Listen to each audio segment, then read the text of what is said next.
Cannery Row, Chapter 4. In the evening, just at dusk, a curious thing happened on Cannery Row. It happened in the time between sunset and the lighting of the street light. There is a small, quiet, gray period then. Down the hill, past the palace flophouse, down the chicken walk and through the vacant lot, came an old Chinaman. He wore an ancient, flat straw hat, blue jeans, both coat and trousers, and heavy shoes of which one sole was loose so that it slapped the ground when he walked. In his hand he carried a covered wicker basket.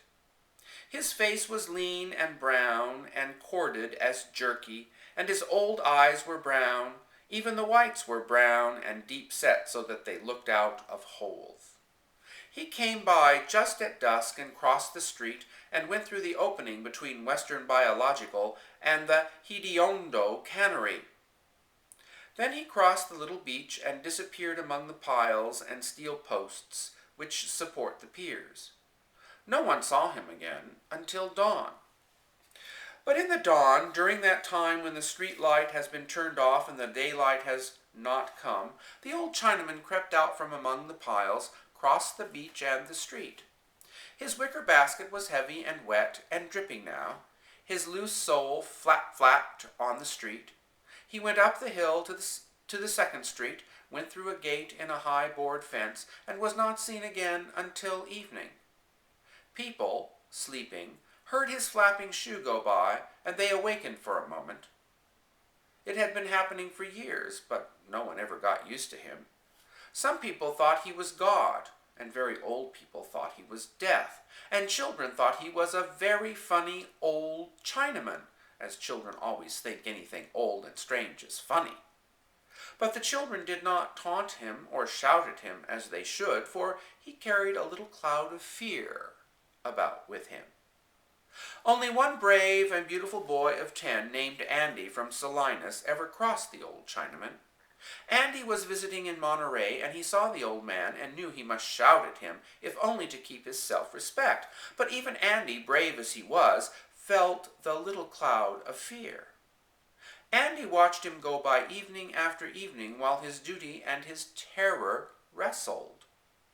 And then one evening Andy braced himself and marched behind the old man, singing in a shrill falsetto, "Ching chong, Chinaman sitting on a rail, long came a white man and chopped off his tail." The old man stopped and turned. Andy stopped. The deep brown eyes looked at Andy, and the thin corded lips moved. What happened then, Andy was never able either to explain or to forget. For the eyes spread out until there was no Chinaman, and then it was one eye, one huge brown eye, as big as a church door. Andy looked through the shiny, transparent brown door, and through it he saw a lonely countryside, flat for miles, but ending against a row of fantastic mountains shaped like cows' and dogs' heads, and tents and mushrooms. There was low coarse grass on the plain, and here and there a little mound. And a small animal like a woodchuck sat on each mound, and the loneliness, the desolate, cold aloneness of the landscape made Andy whimper, because there wasn't anybody at all in the world, and he was left.